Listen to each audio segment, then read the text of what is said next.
No, nachádzame sa na vyústení Vajchtalklamu, Rokliny. Ešte nás čaká dobrých 800 metrov dole.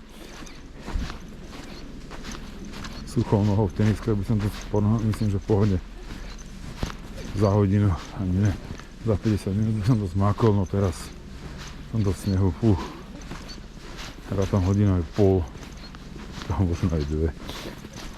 Dneska je predpoklad, že k autu dojdem po západe slnka.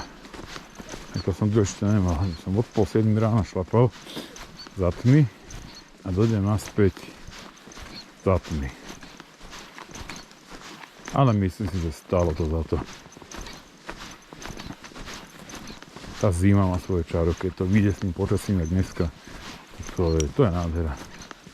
Ja myslím, že prebije aj jeseň, aj jar, aj leto. Akorát je to namáhavé. Predsa človek sa brodí v tom snehu. Viac energie spáli.